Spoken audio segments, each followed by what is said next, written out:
Salut YouTube, on se retrouve en direct de Dublin. Je suis dans un petit pub bien sympa. Je suis en train de faire un petit flipper à l'ancienne, c'est géant. C'est vraiment génial parce que je m'en vais là, je vais repartir en France. Ah, merci pour la bière Garta, hein, c'est comme on dit ici, santé. Je vais te montrer un petit tuto sur comment on fait pour réaliser le doublé en vrai de vrai. Donc on va le souder, on va le couper, on va le régler.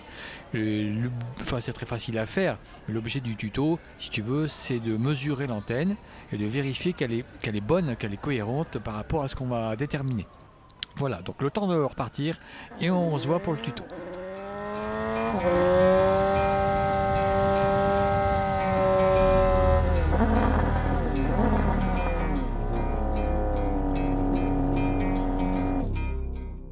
Alors voilà ce que je te propose comme méthode. On va partir de la fréquence de travail que l'on prendra arbitrairement à 435 MHz, hein, c'est mon choix, tu prends la fréquence que tu veux. Ensuite on déterminera la longueur d'onde de ce signal avec la formule, tu sais, lambda égale C sur F. C c'est la vitesse de la lumière. Ensuite on va réaliser l'antenne avec du matériel et de la soudure, et on fera nos petites mesures avec un Nano VNA qui est un appareil fantastique.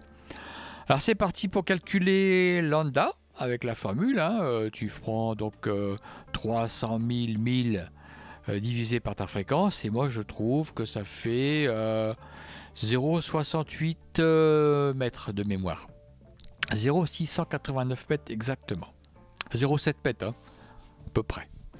Une fois que j'ai ma longueur d'onde, bah après c'est facile parce que l'antenne, c'est deux brins qui font chacun lambda sur 4.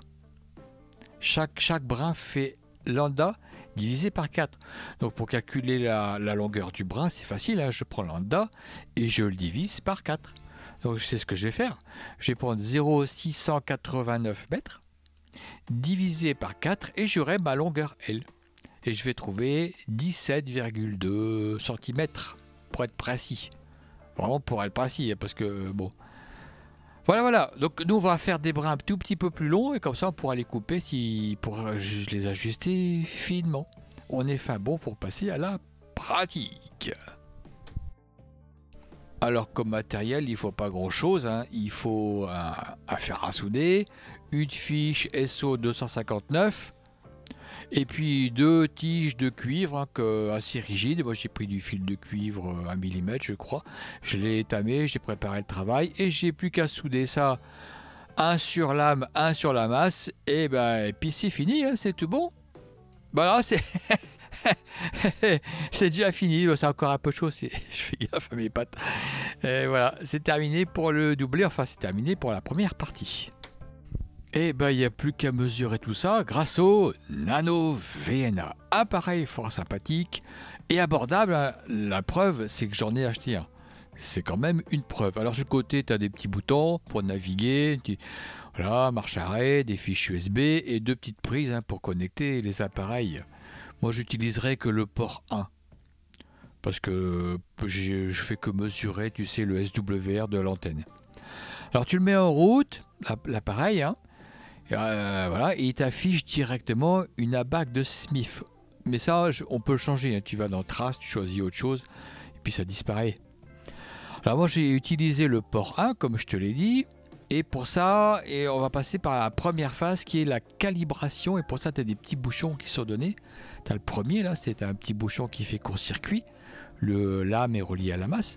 Tu as un circuit bouchon open. Celui-là, l'âme est reliée à rien. Il y a un bouchon load qui est une petite résistance de 50 ohms. Alors avant de commencer à calibrer, il faut juste définir la plage de fréquence, start et stop.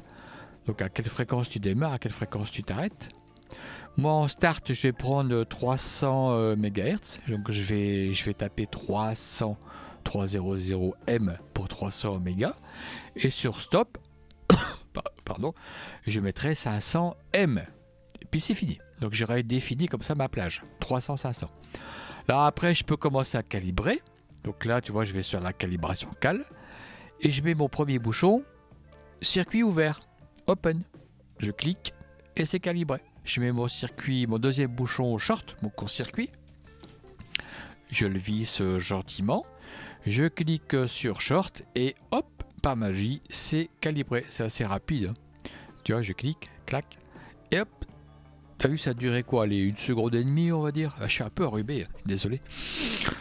Et il reste la 3e point de mesure à faire, c'est le load, hein, la résistance de 50 ohms. Et avec ces 3 points de mesure, ces 3 points de calibration, l'appareil sera calibré. Il restera plus qu'à faire pour le fun, parce que moi je ne vais pas m'en servir. C'est le frou, passer à travers, le frou. Ça consiste à relier le port 1 et le port 2 par un câble. Un petit câble court et de bonne facture qui est aussi livré dans la boîte. Il y en a même un 2e. Donc voilà, tu branches le petit câble sur le port 1, tu le relis au port 2. Puis tu cliques sur frou. Dans mon cas, j'en ai pas besoin, mais c'est juste, voilà, j'ai trouvé ça fun de le faire. Et puis après que ça fait, tu as cliqué sur frou, il se calibre et c'est fini. Tu cliques sur down. Et voilà, l'appareil sera calibré comme ça, entre 300 et 500. Du coup, il n'y a plus qu'à mesurer l'antenne. Ensuite, tu vas dans Trace, choisir SWR. Et tout de suite, tu vas avoir la courbe de réponse de l'antenne. C'est ça qui est chouette. Donc, il n'y a plus qu'à chercher, tu sais, le point le plus bas, le creux le plus profond. Tu as même une fonction qui te le fait. Hein. Tu vas chercher minima et paf, il te le trouve direct. Moi, je vais le faire comme ça avec les petits curseurs sur le côté.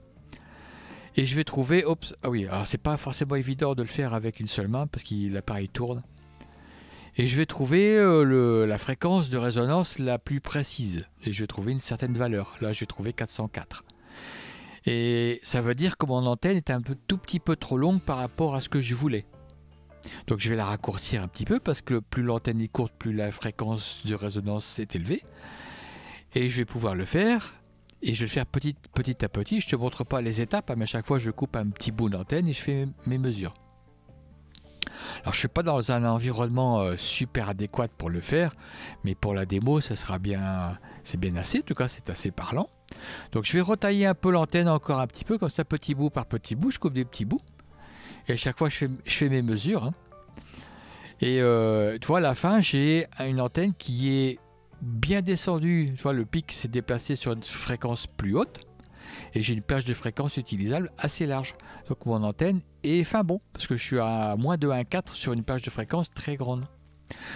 Voilà, donc mon antenne est faite, elle est mesurée, elle est utilisable et ben voilà, c'est fini en tout cas pour ce petit tuto. Sur ce, je te fais des gros bisous et je te dis à très bientôt pour de prochaines vidéos. Allez, salut, bisous bisous.